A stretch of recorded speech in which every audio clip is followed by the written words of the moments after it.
Who is the lover? Allah. Who is Ar-Rahman? Allah. Who is Al-Mannan? La ilaha illallah, Muhammadur Rasulullah. Muhammad is the messenger, to Allah is our return. La ilaha illallah, Muhammadur Rasulullah. Muhammad is the messenger, to Allah is our return. La ilaha illallah, Muhammadur Rasulullah. أعوذ بالله من الشيطان الرجيم بسم الله الرحمن الرحيم والصلاة والسلام على نبينا محمد صلى الله عليه وسلم وعلى آله وصحبه وسلم الحمد لله الذي لم يتخذ ولدا ولم يكن له شريك في الملك ولم يكن له ولي من الذل وكبره تكبيرا أشهد أن لا إله إلا الله وحده لا شريك له وأشهد أن محمدا عبده ورسوله اللهم صل على سيدنا محمد وعلى آله وأصحابه وسلم آمين. Àwa ìsọ̀rí lọ sí ọ̀dọ̀ Ọlọ́run ọba nípa èso ẹni ẹ̀kọ́ ẹni ègbé. A bẹ̀rẹ̀ pẹ̀lú orúkọ Ọlọ́run ọba kan ṣoṣo, ọba olóore ọ̀fẹ́, ọba aládìpẹ̀lẹ́ ẹ̀san rere. Ìkẹ́ Ọlọ́run, àánú Ọlọ́run àti ìbùkún rẹ̀ kó máa bá síwájú ẹ̀dá Ànábì wa tí jẹ́ Muhammad sallallahu alayhi wa sallam. Ìkẹ́ Ọlọ́run, àánú rẹ̀ àti ìbùkún rẹ̀ kó máa bá gbogbo ẹ̀yin tí ẹ̀ ń gbọ́ wa tẹ́ ẹ̀ sì ń wò wá. Ìkẹ́ Ọlọ́run àti ìbùkún rẹ̀ kó máa bá àwọn tí wọ́n gbà pé ètò tá à ń ṣe yìí ètò tí ń tọ́ni sọ́nà ni, àwọn ó sì máa tẹ̀lé gbogbo ohun tí Ọlọ́run bá fẹ́, Ọlọ́run ó fún yín ṣe, àmín. A kí yín káàbọ̀ lálẹ́ yìí sí ètò wa yìí. Ká tó tẹ̀síwájú, a gbọ́dọ̀ dúpẹ́ fún ọ̀kan nínú àwọn mùsùlùmí dáadáa ta ní láwùjọ wa tó ń sanwó fún ètò wa tí à ń ṣe níjọ́ mẹ́jọ mẹ́jọ. Igbówó ọdún kan kalẹ̀ ni ó tún ti gbé tọdún tá a wà yìí kalẹ̀ títí tí ètò fi di February ọdún tí ń bọ̀. A máa bá ètò yìí lọ nítorí pé orí pé ètò yìí ń ṣe àwọn èèyàn láǹfààní fúnra rẹ̀ náà. Gbogbo tí ń fẹ́ lọ́dọ̀ Ọlọ́run kó bá a ṣe fún, gbogbo tọ́kàn rẹ̀ kọ̀ láburú Ọlọ́run kó lè jìnnà sí. Ẹ̀mí gígùn, àlàáfíà ara, ìfọ̀kànbalẹ̀, ìfàyàbalẹ̀ ní gbogbo ìgbà Ọlọ́run kó bá a ṣe fún wọn, kó wá jẹ́ kí wọ́n jèrè tí wọ́n ń ṣe yìí láyé kan tó jẹ́ lálùkìyámà. La ilaha illallah. Ètò tí a fẹ́ ṣe lénìí, kókó ọ̀rọ̀ tá a fẹ́ yẹ̀wò ni ìtàn ìròyìn rọ́ká, ìtàwọn ilé ìbò ń pè ní fake news. Wọ́n á máa ṣerú nǹkan bẹ́ẹ̀, àjáde nínú pépà, àjáde lórí rédíò, àjáde lórí tẹlifíṣàn. Èyí tá a tó ń gbé kì í jáde ń bẹ̀ náà pé èèyàn bá fẹ́ bá yẹn ló kọjẹ́ sáti gba mú kó sọ̀rọ̀ síbẹ̀, kó sọ tí ọ̀tọ̀, kó o sì sọ tẹ́nìyàn ò ṣe kó o pò ṣe é. Ẹni tó bá lè bàyàn lórúkọ jẹ́, tó purọ́ mọ́yàn irọ́ ojúkorojú, tó fọkàn sí pé bóun bá ti sọ̀rọ̀ òun sọ tòun nu, òun bínú èèyàn, òun sì gbọ́dọ̀ gbé nǹkan jáde lórúkọ rẹ̀ ní tó mọ̀ pé rọ́ ni. Ẹnìyẹn ti rẹ́dí àti pàdé pẹ̀lú Ọlọ́run, kó dìlì pẹ̀lú òun láyé àti lọ́run. Kí la fi sọ bẹ́ẹ̀? Nínú ẹ̀sìn tiwa tá a mọ̀ sí Islam, Ọlọ́run ní la'natullahi alal kadhibin. Ibi dandan wọn Ọlọ́run kọ́ máa bá òpùrọ́, kò fi àyàfi kankan sí. Ọlọ́run ọba sọ ẹ má mutí, ẹ má jalè, ẹ má ṣègbà, ẹ má ṣàwò. Àmọ́ ń gbò débi ọ̀rọ̀ ọ̀rọ̀ nínú Al-Qur'an, ó ní ibi dandan òun Ọlọ́run kọ́ máa bá òpùrọ́. Èyí làwọn èèyàn wá ń ṣe ni wọ́n pè ní nǹkan kékeré yìí pé tí wọ́n bá ti mú àwọn ọmọ báwọn ó ṣe yọ, àwọn èèyàn lọ bá wọn bẹ̀bẹ̀, wọ́n sì ń ṣe aburú yẹn, wọ́n sì ń rí i ṣe. Bí ṣe wá ń lọ láwùjọ wa yìí, tá a bá fojúlẹ̀ tá a bá ń wò níran, nǹkan ó bàjẹ́. Ló jẹ́ ń pe ẹni tó jẹ́ amòfin, ọ̀jọ̀gbọ́n, tá tó jẹ́ àlùfáà pé ẹ bá yẹ kíní wò, Ọlọ́run pàṣẹ, ọmọ èèyàn ń ṣe tó wù, ìlú ń dàrú, ayé ń wòran. Ká sì máa tan rọ́ọ̀kì nípa èèyàn yìí, kò mọ ní Nàìjíríà nìkan, kò mọ láfíríkà nìkan, ní gbogbo àgbáyé ni wọ́n ti ń ṣe. Àmọ́ wọ́n lófin tí wọ́n fi ń mú àwọn èèyàn láwọn orílẹ̀-èdè míì.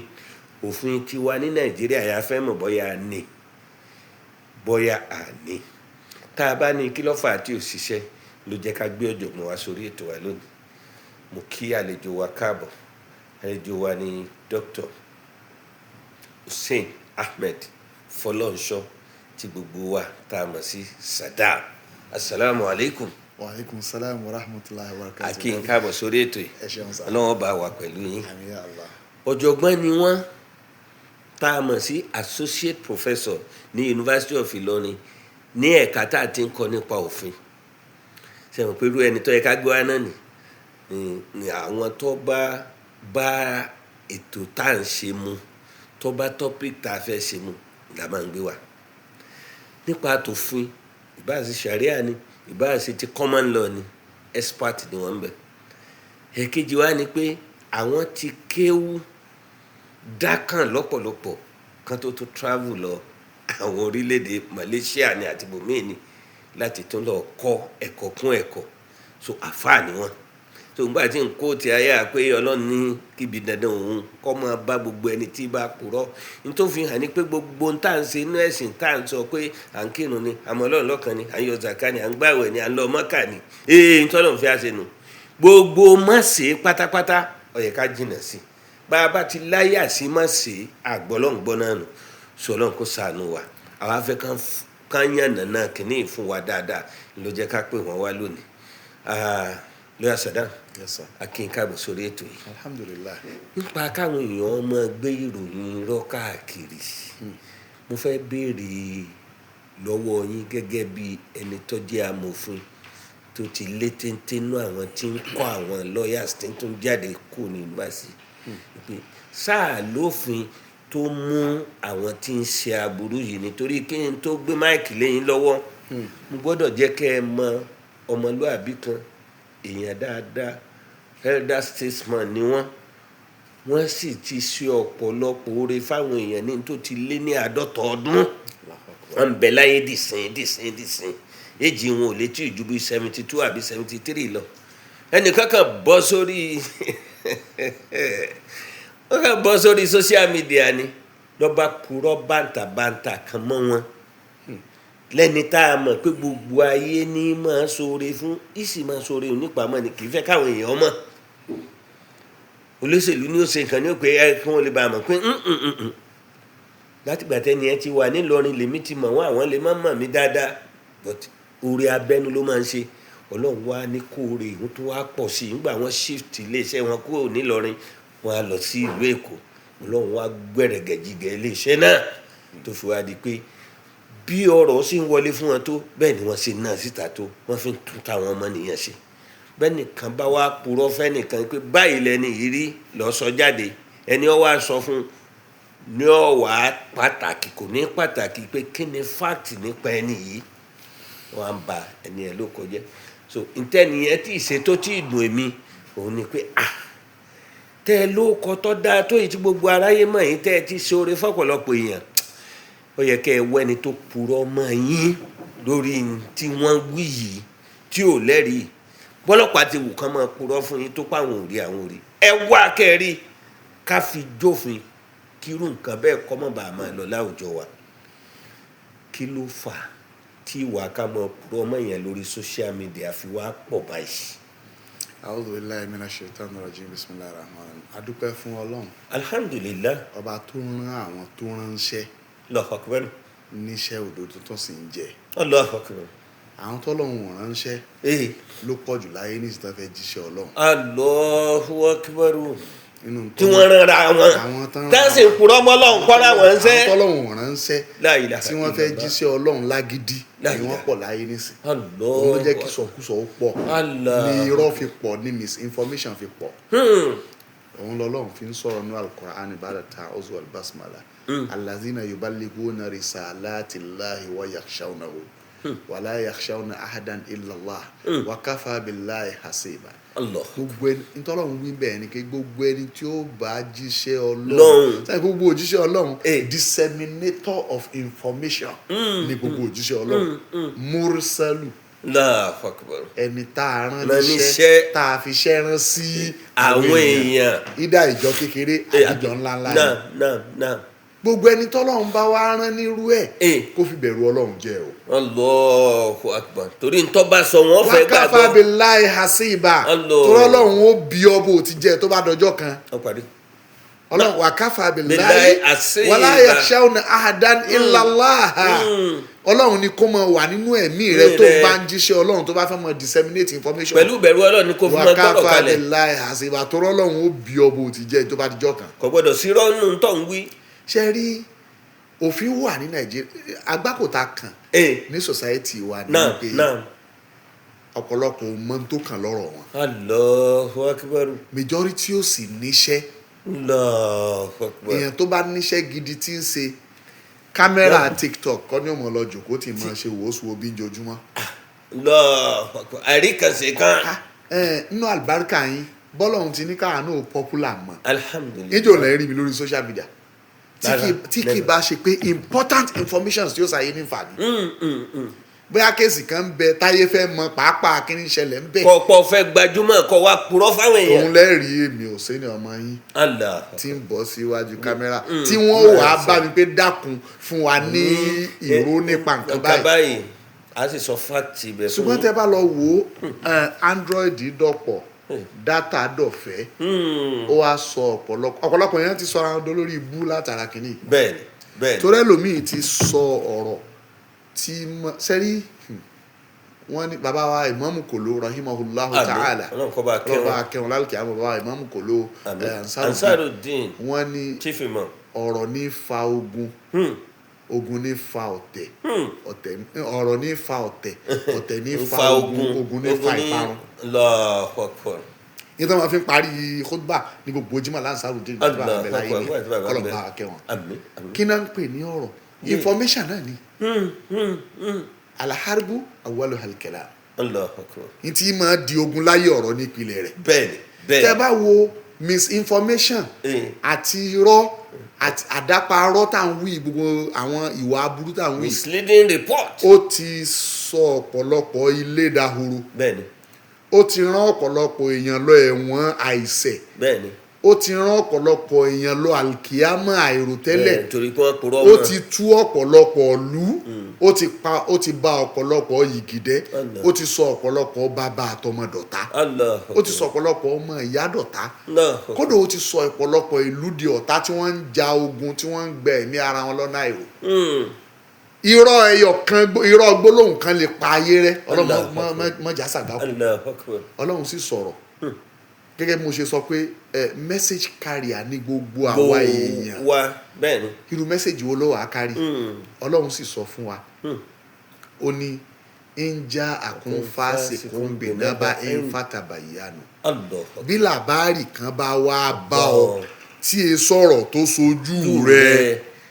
torí bàbá mi Mọ̀lánà Ṣáhàmọ́lá rahimahullah ta'ala wọ́n máa ń pé ọ̀rọ̀ tó sojú yàn tí yóò dúró pé èmi ò sẹ́ni ìbẹ́ńbẹ́ ńgbà tó ṣẹlẹ̀ bàbá ní ìbẹ́ńbẹ́ ó sojú mi ó sàn ju kéèyàn máa bú aláìtàláì nígbà wà mílíọ̀nù lọ. so tí ẹ bá ti sọ̀rọ̀ tó sojú èèyàn tí wọ́n gbé wá bá ọ fatabayanu. má ti copy and paste. ọlọ́run ní má copy and paste ẹ ṣeun má ti ìpẹ́ nìkan kan sọ fún wádìí rẹ̀ dáadáa ẹni tó gbọ́rọ̀ wá bá òun irú èèyàn owó kọ́kọ́ lòun wádìí ìbò náà náà ti ń bọ̀ kó orí kùnkùn dùn ibi tí ń bọ̀ kó tó di pé wọn náà mọ̀ disseminate rẹ̀ àmọ́ àìfẹ́ kan ṣe àtàìtẹ̀lé tọlọ́hun sẹ́ni tí gbogbo wa tá a jẹ́ message carriers tá a bá ń tẹ̀lé àyà yìí tá a bá mú ní watchword wa fatabayanu aṣẹ́tọ́ amúrù ni fatabayanu lọ́wádìí rẹ̀ kó rí pàápàá ọ̀rọ̀ náà kó tó fún ká. sọ̀rọ̀ Islam ní pé kò fi nǹkan kan lẹ̀ láì dá sí. yes. inú ẹ̀sìn táwa wà yìí o kò sí kò fi nǹkan kan lẹ̀ láì dá sí. láì mójútó. tẹ́ ẹ bá lè wádìí ọ̀rọ̀ dáadáa kó tó máa gbé e jáde àbí kó tó act lórí rẹ̀ èèyàn ò ní máa sàbámọ̀ lórí ìgbésẹ̀ rẹ̀ àmọ́ ẹni tí ẹ bá máa wádìí ọ̀rọ̀ wọ́n máa padà sàbámọ̀ kan yìí ni Ọlọ́run ló sọ bẹ́ẹ̀. asa antusibu kauman bi jahalatin fatusbihu ala ma fa'altum nadimin torí látara ìwádìí pàápàá òdodo di ọ̀rọ̀ yìí ẹ máa fi ìmọ̀ gbé ká àti máa ṣiṣẹ́ lórí ẹ máa fi kó nira bá ọ̀pọ̀lọpọ̀ èèyàn tí ò yẹ kí nira ó bá yóò sì máa jẹ́sẹ̀ lọ́rùn yìí àbámọ̀lẹ́ níjọ́ tábàámọ̀ ń bá wa dé n tó ti bàjẹ́ lè má ṣe é tún ṣe mọ́ tí ń túmọ̀ sí pé gbogbo ẹni tí bá máa pa irọ́ tí máa gbé ìròyìn irọ́ tí máa dáadáa parọ́ mọ́yàn ọ̀bàyéjẹ́ nínú ẹni bẹ́ẹ̀ ó kọta fún wọn ni pé ọ̀bàyéjẹ́ nínú Ọlọ́run ló wí bẹ́ẹ̀ antusibu káwọ́mọ́ bíjà hálàtì kẹ́ ẹ mọ̀ ba ayé jẹ́ pẹ̀lú kẹ́ ẹ mọ̀ kó ìnira bá àwọn èèyàn látara ìwà ìmọ̀kan àtà ìtẹ̀lé tọlọ́run ní tó ṣẹlẹ̀ pẹ̀lú ọ̀rọ̀ yẹn ṣé wá ní Nàìjíríà òfin wà òfin tí máa ń mú yàn tí ó mú yàn téèyàn gbà múmú ń bẹ nínú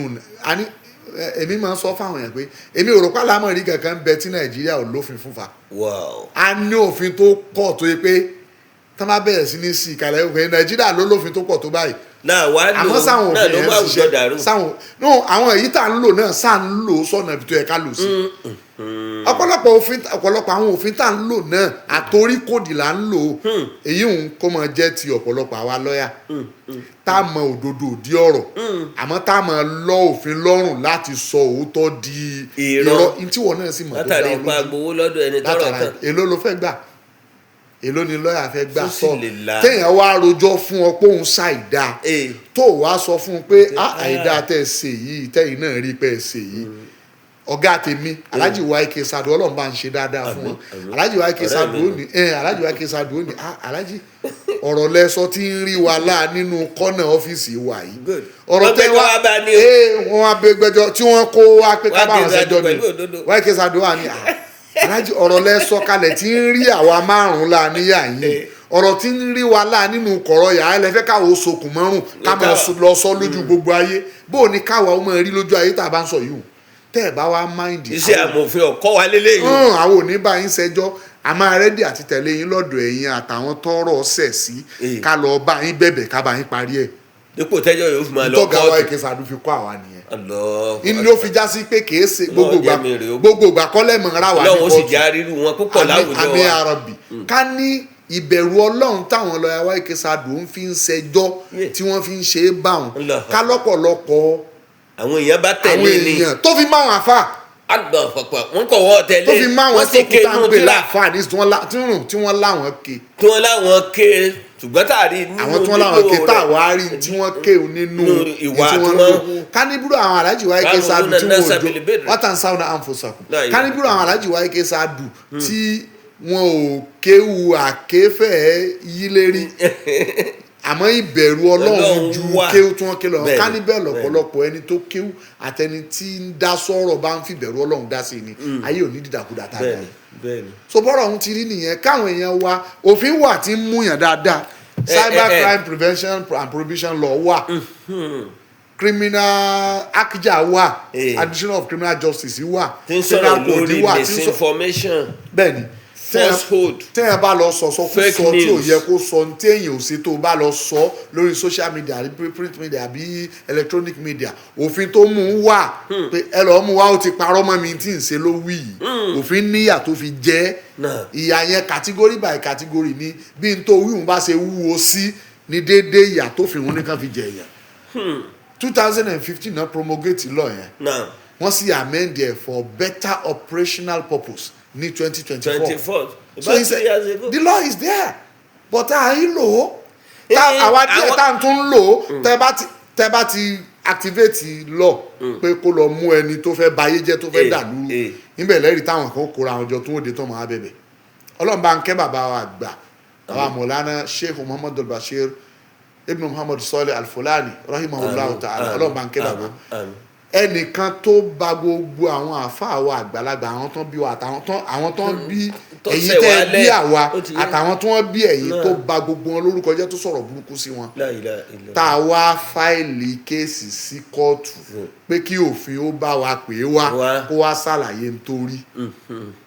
kéèsì ń bẹ ní kóòtù làwọn kan lára wa náà sára wọn jọ wọ́n lọ bá àbá ìmáàmù pé kán máa bẹ̀bẹ̀. La ilaha illallah Muhammadu Rasulullah sallallahu bí àwọn èèyàn bá sì jìyà ẹ̀ṣẹ̀ wọn ò ní mọ̀fin lófin ẹlòmíì ò ní kẹ́kọ̀ọ́ wípé àìkàn máa yanu ká máa pa á débi ìgbà tẹ́ran ń dún tí ò ní ní mínì séèyàn sẹ́yìn pé tẹ́ran bá ń dún ẹran ẹgbẹ́ rẹ̀ ló ní mínì sí tẹ́ran bá ń dún láwùjọ èèyàn kò ní mínì séèyàn ẹni tí ń bá ń sọ̀rọ̀ tí ò fi làákàyè sọ́gbà tẹran dùn ni nínú wa náà láti rí àwọn tán kóra àwọn jọ tán lọ bẹ àwọn àbá ìmọ̀mù pé ẹ dákẹ́ bá a bẹ̀ wọ́n mọ̀ kí ló ó ṣe di ọ̀rọ̀ ẹ̀bẹ̀ bẹ́ẹ̀ bá sẹ̀ sófin ìwọ tó láyà láti lè bẹ́ẹ̀ nìkan ló kọjẹ́ tó sì fẹ́ kó ṣerú ẹ̀ ó lọ fèsì consequences ẹ̀ ní kóòtù ní náà so òfin wà dáadáa bàbá mi ó ti yé àmọ́ bó láti rófin òun lọ́pọ̀lọpọ̀ èèyàn mọ̀ ibi tá a ti lè rí ọ̀dọ́ lọ́ọ̀yà ni bọ́n bá ti bà yín lórúkọ jẹ́ just ẹ lọ bá lọ́ọ̀yà mọ ibi tó fin tí wọ́n fi de ẹni tó bá ṣe tó wà tó ń fi sáà kẹfẹ́ àwọn agbófinró pé wọn ì ṣètò láti mú àwọn tó bá rí báyìí àbáwọn kọ̀ǹplénáǹtì ni wọn ò mọ rìpọ́ọ̀tù fún wọn ni wọn ì fi mú wọn. iṣẹ́ rí ó wọnú ara wọn ni. tọ́ àwọn agbófinró tán bá fẹ́ ṣiṣẹ́ wọn mọ bọ́ tí wọ́n ń ṣiṣẹ́ wọn dáadáa. ó ti yé. àti rí situation tí wọ́n ṣiṣẹ́ wọn bí iṣẹ́ tí kálukú mọ̀ wò pé ọlọ́run jọ dáa fún yín pẹ̀lú tẹ́tẹ́ sí i a sì rí situation tó yẹ pé bí wọ́n bá àwọn náà ní nǹkan ni bí wọ́n ní vested interest ni àwọn gan ni wọ́n frustrate effort yìí ó wọnú ara wọn ni tó máa ṣe é dà wọ́n tún ṣe ẹgbẹ́ kejì ó wà nínú factor tí èyí jẹ́ kí ọ̀pọ̀lọpọ̀ kìíní irú kéèsì ọmọ kan tí ó sọra rẹ̀ lórúkọ tó ń fi ń béèrè pé ta lọ́lọ́run yẹn níjọ́ tí wọ́n tó bẹ̀rẹ̀ sí ní ba Islam lórúkọ jẹ́ tá a lọ́ọ́ fòfin gbé àwọn ọlọ́pàá la kọ́kọ́ kọ petition sí náà wọn ò ṣe kankan lórí ẹ̀ la fi lọ kóòtù fún ara tá a ṣe criminal direct complaint kódà níjọ́ tá a mú ẹ lọ lè mú wá kóòtù lọ mú wá níjọ́ kóòtù mú dé tí nírọ̀lẹ́ ni kóòtù mú dé mọ́ alẹ́ sẹ́mu kó yóò sá níbi tí wọ́n fi pamọ́ sí bẹ́ẹ̀ni àgọ́ ọlọ́pàá náà lọ fi pamọ́ sí kó fi dàárọ̀ la gbà tó dàárọ̀ ọjọ́ kejì ta ní káwọn ọlọ́pàá ó bá wa mú kóòtù ní káwọn ọlọ́pàá ó bá wọn mú kó mọ́ lọ kóòtù àwọn ọlọ́pàá láwọn ò ní jùlẹ̀ kí n tí ṣe bí president wà lọ́dọ̀ tí tẹ̀ ṣiṣẹ́ lórí ẹ̀ safe custody la fi sí lọ́dọ̀ yìí kò kàn yín nọ́tàn ti gbà tí mo yọjú sí commissioner tí ń bẹ̀ ń bẹ̀ lọ́dún náà yìí pé tẹ́ ẹ bá júlẹ̀ láàrin ìṣẹ́jú márùn-ún ẹ̀yin gan kàn dín nínú yọ̀ kò tó ìṣẹ́jú márùn-ún tán fi júlẹ̀ tán fi gbé lọ kóòtù lọ́jọ́ náà so téèyàn bá mọ òfin téèyàn sì mọ bá a ti lò aláìyé ó rọ́nà lọ a sì rí society wo sì dáa a rí bí mójútó àwọn tí wọ́n bá ní lórúkọ jẹ́ káàkiri tán sì ń pa ọmọ rẹ̀. ẹ̀yin olùtẹ́sí wa tẹ́ ń gbọ́ wa tẹ́ ẹ̀ sì tún wò wí tẹ́ ń wò wá ètò tèní ọ̀rọ̀ àwọn òpùrọ́ àti àwọn tá ń ba àwùjọ jẹ́ láti lè mọ purọ́ máwọn èèyàn ńlá àtàwọn èèyàn kékeré àtàwọn àfá àtàwọn ẹlòmíì lásọ ò níta sì sọ ń bẹ̀ ni pé òfin ń bẹ tó mẹ́ni tó bá purọ́ máyàn ọkọ̀nù press statement ni ọ̀sọ́ lórí rédíò ni àbò wí lórí social media ni wọ́n mú olúwa rẹ̀ láti wá àkáǹtì fún tó bá sọ ẹ jẹ́ ká lọ ṣe pẹ̀lẹ́pẹ̀lẹ́. bàbá kódà ọlọ́run ní inna sam'a wal fuada inna sam'a wal basara wal fuada kullu ulaika kana anhu mas'ul ọlọ́run fúnra ara rẹ̀ ní gbogbo àwọn oríkèéríkèé tó ń fún wa yìí ní tí kálukú bá fi ṣe ọ́ àkáǹtì fún jọ́ àlùkìyámà àwọn oríkèé náà lọ́lọ́ ni wọ́n máa sọ̀rọ̀ al-yawma nakhtimu ala afwahihim wa tukallimuna ojú rẹ̀ náà máa sọ tiẹ̀ bọ́ bá rí bẹ́ẹ̀ ẹ dákun ẹ já jìnnà sí irọ́ pípa ńgbà tá a bẹ̀rẹ̀ ètò yìí àrùn ilé tipẹ́ tí máa gbọ́ lànàtúláhì alálìkàzìbí bọ́ọ̀ bá mọ̀ túmọ̀ rẹ̀ ọlọ́run ló ní kíbi dandan àwọn kọ́ mọ́ bá gbogbo ẹni tí ń bá ń purọ́ ọlọ́run tó wá gáàdì wa pé ń já kún fásikún bí nábà ń fatabayyanu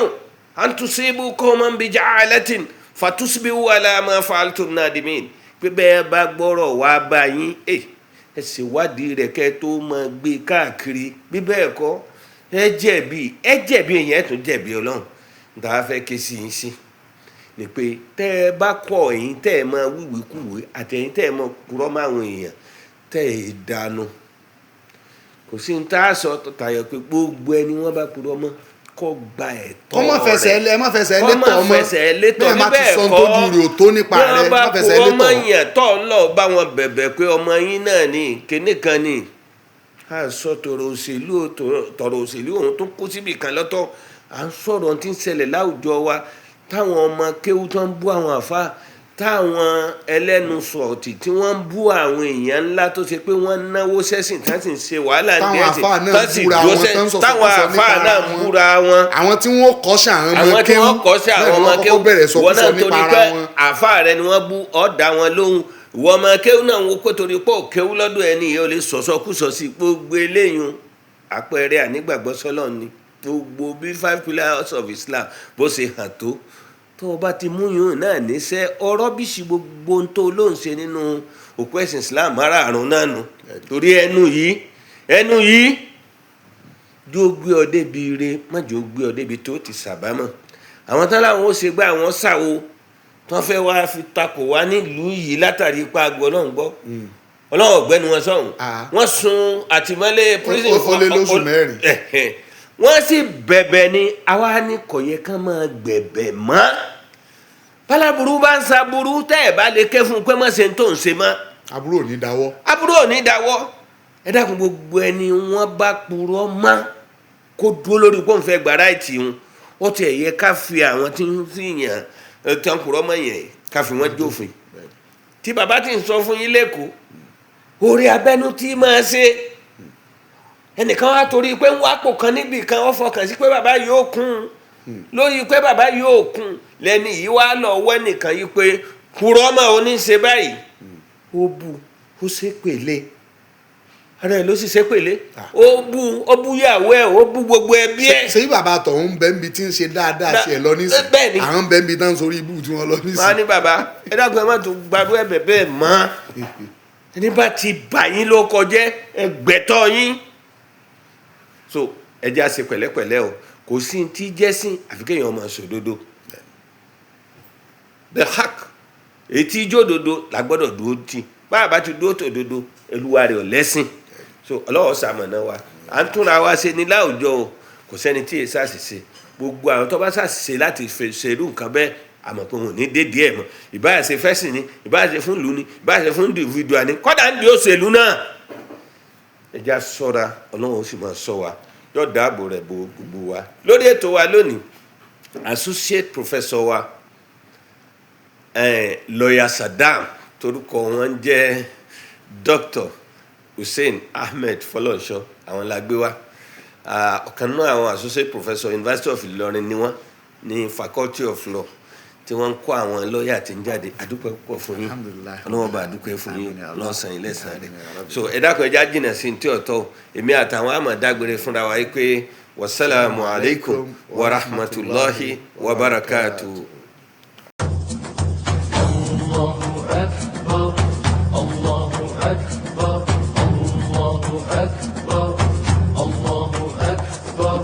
All praise is due to the one and only. He is the master of all creation. All praise is due to the one and only. He is the master of all creation.